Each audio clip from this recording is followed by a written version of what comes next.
School of law के विद्यार्थी आपके सामने एक नाटक प्रस्तुत करने जा रहे हैं। इस नाटक का ये उद्देश्य है कि आप सबको बाल शोषण के बारे में अवगत कराना है, जो आदमी या औरत दोनों कर सकते हैं। इसका ये मकसद है कि आप सबको बाल शोषण के बारे में पता चले और उसे कैसे बचा जाए और कैसे रोका जाए। The protection of children from sexual offence act 2012 या पॉस्को एक्ट में बाल शोषण के बारे में बताया गया है कि कैसे एक इंसान के साथ दुर्व्यवहार होता है और कैसे वो उस चीज़ से बच सकते हैं। इसके कुछ प्रकार इस तरह है: जानबूझकर किसी को छूना, उनके सहमति के बिना, पोर्नोग्राफी दिखाना या अश्लील दृश्य दिखाना। अभी हम लोग आपके सामने एक नाटक प्रस्तुत करने जा रहे हैं जिसमें कोमल एक 10 साल की बच्ची है जिसे बाल शोषण के बारे में कुछ पता नहीं है, लेकिन उसके साथ जो गतिविधियां होती है वो उससे डरती है और उसे असहज महसूस होता है। तो आइए देखते हैं कोमल उसका कैसा सामना करती है। सीन 1। कोमल स्कूल के लिए तैयार हो रही है और उसकी मम्मी उसके लिए टिफिन पैक कर रही है। कोमल, स्कूल बस आती ही होगी, जल्दी करो, तुम हमेशा इतनी देर कर देती हो। क्या मम्मी, बस बैग ही पैक कर रही थी मैं। बख्शी अंकल घर पे आते हैं। अरे बक्सी, बहुत दिन बाद कैसे आना हुआ? मैं यहाँ से गुजर रहा था तो सोचा कि आप लोगों से मिलता चलूं और कोमल बिटिया के लिए चॉकलेट लेकर चलूं। अच्छा ठीक है, आप और कोमल की मम्मी लोग बात करो, मैं ऑफिस के लिए निकल रहा हूँ। कैसे हो तुम? मैं ठीक हूँ, आप कैसे हो? अरे कोमल, आज तुम स्कूल नहीं गई? मैं बस जा ही रही थी अभी। चलो मैं तुम्हारे लिए चॉकलेट लेके आया हूँ, आ जाओ। चॉकलेट हमारे पापा के रूम में आया, लेकर आओ। सीन 2। बख्शी अंकल और कोमल रूम में जाते हैं और अंकल कोमल को चॉकलेट देते हुए कोमल के साथ अजीब व्यवहार करते हैं। अरे अजरा, तुम्हारी ड्रेस तो बहुत अच्छी है, तुम्हारी ड्रेस भी बहुत अच्छी है। क्या बख्शी अंकल, आप रोज ऐसा ही करते हैं? अच्छी ड्रेस खराब हो जाएगी। मुझे नहीं पसंद है ये सब। कोमल भागते हुए मम्मी के पास जाती है और बताने की कोशिश करती है। मम्मी, बच्ची अंकल रोज नहीं है ये सब। नहीं है बेटा, तुम्हारे अंकल हैं, तुम्हें चॉकलेट देते हैं, तुम्हारे साथ खेलते भी हैं, वो अच्छे हैं। पर वो रोज भी ऐसा करते हैं, मुझे बिल्कुल नहीं पसंद है ये सब। सीन 3। आवाज तेज। एक दिन जब कोमल की माँ बाहर गई थी तब बख्शी अंकल कोमल के घर से चॉकलेट देने के बहाने आते हैं और कोमल के साथ फिर से गलत व्यवहार करते हैं।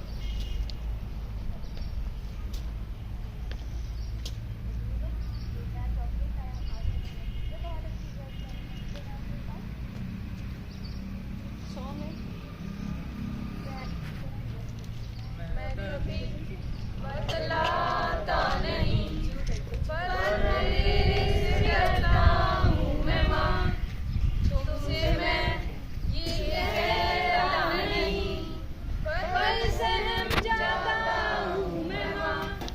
चेहरे पे आने देता नहीं, पर दिल ही दिल में घबराता हूँ मैं माँ। थोड़ी ही देर में कोमल की माँ वापस आ जाती है और ये सब चुपके से देख लेती है, पर कुछ कहती नहीं और वहां से चली जाती है। सीन 4। कोमल की माँ कोमल के पापा को सारी बातें बताती है। सुनिए, मुझे आपसे कुछ बात करनी है। हाँ बोलो। मुझे आपसे कोमल के बारे में कुछ बात करनी है। कोमल के बारे में क्या बात करनी है? जब मैं आज घर लौटी तो मैंने देखा बख्शी कोमल के साथ घर पर अकेला था और वो उसको बहुत गलत तरीके से छुड़ा था। ये सब देखकर मुझे बिल्कुल अच्छा नहीं लगा। ये क्या बोल रही हो तुम?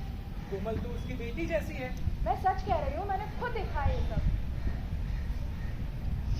कोमल, ये बक्सी ने जो किया है वो बहुत गलत है। बस अब बक्सी घर पे नहीं आएगा और ये बात हमारे घर के बीच ही रहनी चाहिए, हमारी इज्जत की बात है।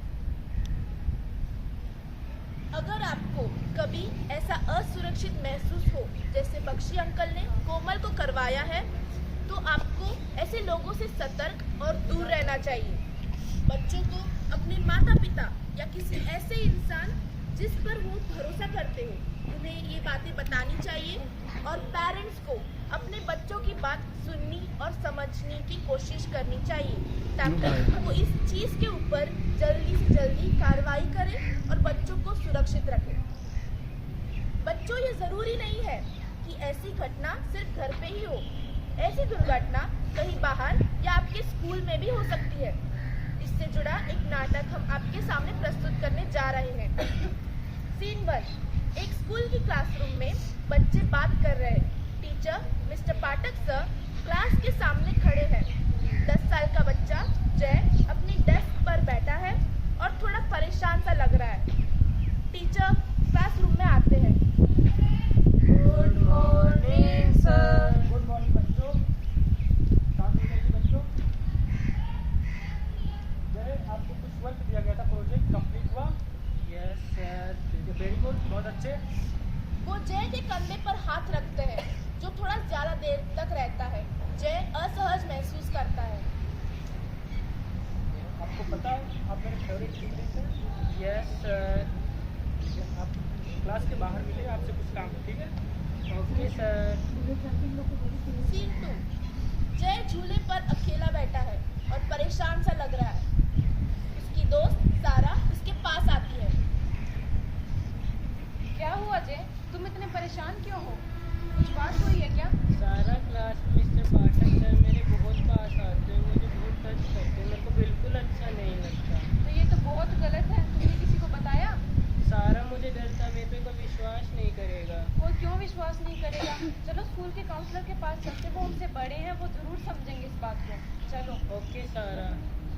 भोला भाला था मैं, सीधा साधा था मैं तो नादान था, दुनियादारी से, होशियारी से, मैं तो अनजान था।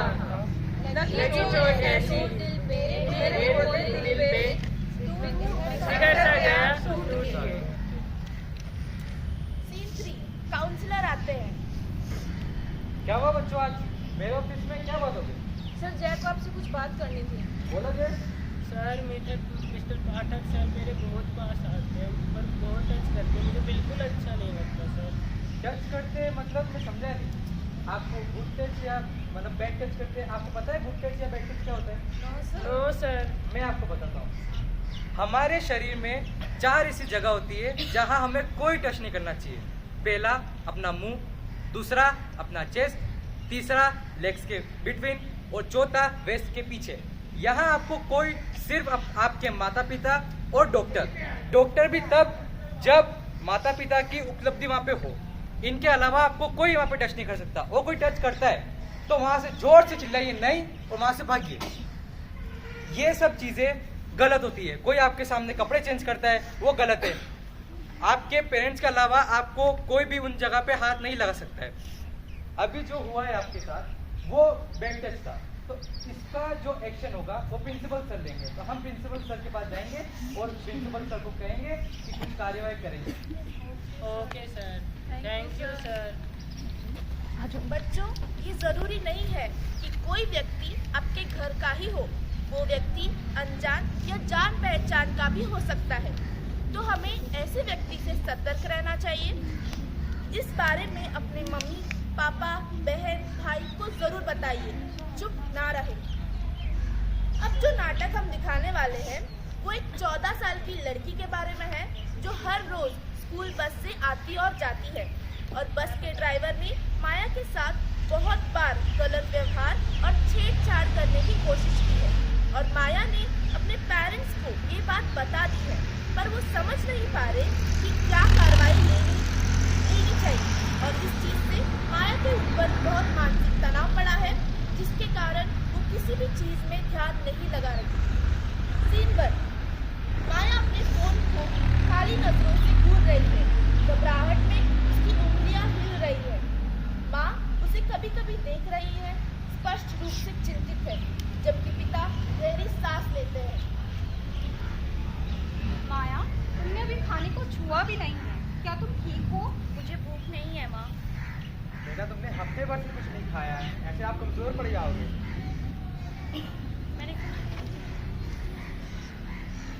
मैंने कहा ना मुझे भूख नहीं है। अभी प्लीज आप रहने दीजिए। माया, ऐसे तो तुम्हें कमजोरी आ जाएगी और तुम बीमार पड़ जाओगी। कुछ तो खा लो। मैं बिल्कुल ठीक हूँ माँ, मुझे अकेला छोड़ दीजिए। माया बेटा, आप ऐसे हमें खुद से दूर नहीं कर सकते हैं। कुछ परेशानी है तो बताओ माया, हम उसका हल ढूंढेंगे। अब आप लोगों को अचानक मेरी फिक्र कैसे होने लग गई? वैसे तो आप मेरी कभी फिक्र नहीं करते हैं। माया, तुम्हें ये समझना चाहिए कि ये चीज कितनी ज्यादा आसान नहीं है हमारे लिए। हमें डर था कि चीजें बिगड़ ना जाए। आपने कभी मेरा साथ नहीं दिया और आप ये क्यों नहीं कहते थे कि आप मेरी मदद ही नहीं करना चाहते हैं? बेटा, हम आपकी मदद करना चाहते हैं, हम आपको समझना चाहते हैं, आपको बताना पड़ेगा कि आपके साथ क्या हो रहा है। आप तो ये सब जानते थे ना पहले से कि मेरे साथ क्या हुआ है, लेकिन फिर भी आपने इस पर कभी कोई बात नहीं की। बेटा, हम आपकी बात सुनना चाहते हैं, बात करना चाहते हैं, पर आपको बताना पड़ेगा कुछ। मुझे आपको ये बात पहले से पता है तो मैं इसमें क्या ही बोलूं? माया, ऐसी बात नहीं है, हम हमेशा तुम्हारी फिक्र करते हैं। हमेशा क्या माँ? आपने तो मुझे कभी समझा नहीं और ना ही आप मुझे समझना चाहती हैं। गुड माया, एक्टिंग। ऐसी बात नहीं है। और कैसी बात है बेटा, माँ? हम आपको समझना Good चाहते acting. हैं, आपको बताना चलेगा कि आपके जीवन में क्या चल रहा है। आपको पता है पिताजी, फिर आप मुझसे बार बार ये बात क्यों पूछ रहे हैं? माया, तुम हमें बताओगी नहीं तो हम इस चीज का कोई हल नहीं मिल पाएंगे। तुम्हें बताना होगा माया। माँ, जब वो अनजान व्यक्ति मेरे साथ ये सब कुछ कर रहा था और मुझे आपकी जरूरत थी, तब आप लोग मेरे साथ क्यों नहीं थे? ये बेटा, हमको नहीं पता कि हमें कैसे इससे निकलना है, हमें नहीं पता कि हमें क्या करना चाहिए, क्या कहना चाहिए। माया, हम घबरा गए थे कि इस चीज से हम कैसे उभरे और तुम्हारी मदद कैसे करें। आप इन सब का कोई फायदा नहीं है। जब मेरा साथ देना चाहिए था और मुझे संभालना चाहिए था, उस वक्त आप दोनों मेरे साथ नहीं थे। बेटा, हम दोनों आपसे प्यार करते हैं, हमेशा हमने आपसे प्यार किया, हम तुम्हें खोना नहीं चाहते हैं। आप पहले ही मुझे खो चुके हैं पिताजी। माया, हम तुम्हारा साथ देंगे और तुम्हें सुनेंगे, तुम्हें समझेंगे। जो भी तुम बोलोगी हम उसके ऊपर एक्शन लेंगे और कार्रवाई करेंगे। हाँ माँ, मैं बस यही चाहती हूँ कि आप दोनों मुझे समझें। बेटा, हम आपको समझना चाहते हैं, हम आपकी मदद करना चाहते हैं, आपको भी समझना पड़ेगा कि हम आपसे प्यार करते हैं।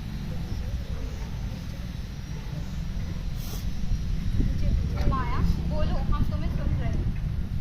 हाँ माँ, बस मैं ये चाहती हूँ कि आप इसके खिलाफ कुछ बोले और इसके खिलाफ एक्शन लें, ठीक है माया। ताकि जो मेरे साथ हुआ है वो और किसी के साथ ना हो। हम आपसे साथ हैं।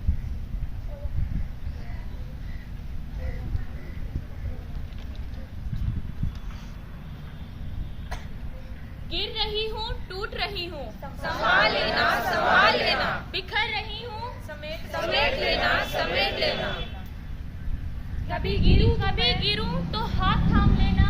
बस यही काफी है, बस यही काफी है। ठोकर लगे तो घास की तरह बिक जाना। बस यही काफी है, बस यही काफी है।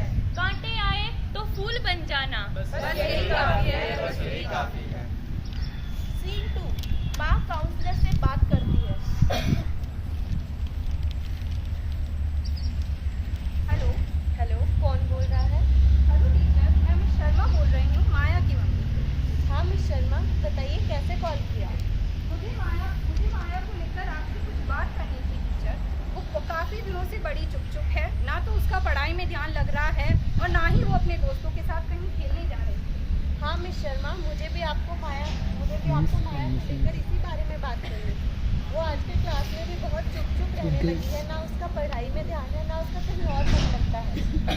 जी टीचर, माया के साथ कुछ ऐसा हादसा हुआ है जिससे वो उभर नहीं पा रही है।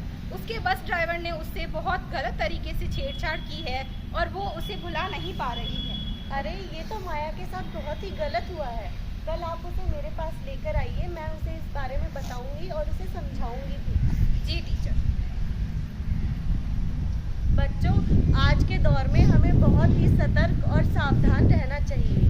आज के दौर में कोई भी इंसान या कोई भी व्यक्ति आपके साथ कोई गलत हरकत करता है या आपको किसी गलत तरीके से छूने की कोशिश करता है और अगर वो चीज़ आपको सही नहीं लग रही है, वो आपके ज़्यादा नज़दीक जाने की कोशिश कर रहा है और अगर आपको वो चीज़ सही नहीं लग रही है तो वो काम गलत है। आप इसके बारे में अपने माता पिता से बात कर सकते हैं, उन्हें इस बारे में बता सकते हैं या आप उस व्यक्ति को बता सकते हैं जिस पे आप बहुत भरोसा करते हो। अगर आपके साथ ऐसा कुछ गलत काम या ऐसी कुछ गलत हरकत हो रही है तो आप 1098 जो कि एक चाइल्ड हेल्पलाइन नंबर है, आप उस पर कॉल कर सकते हैं और आप उनसे मदद भी मांग सकते हैं। ये आपके लिए ही है, आपको बिल्कुल भी इस समय डरने की ज़रूरत नहीं है, ये आपकी सेफ्टी के लिए ही है।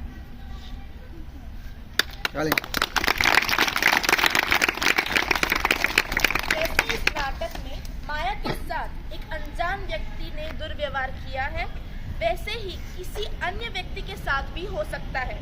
पर जैसे माता पिता ने माया की बात सुनी, वैसे ही सभी माता पिताओं को अपने बच्चों की बात सुननी और समझनी चाहिए और सही कार्रवाई करनी चाहिए।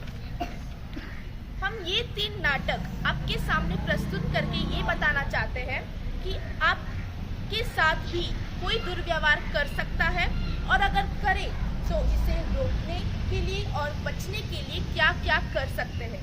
जैसे कि हमने पहले स्किट में देखा कि आपके फैमिली मेंबर्स जैसे अंकल, आंटी या कोई भी हो, वो भी ऐसा आपके साथ कर सकते हैं। दूसरे नाटक में हमने ये बताया कि आपके साथ दुर्व्यवहार आपके स्कूल में आपके टीचर्स, पियोन भी ऐसा कर सकते हैं।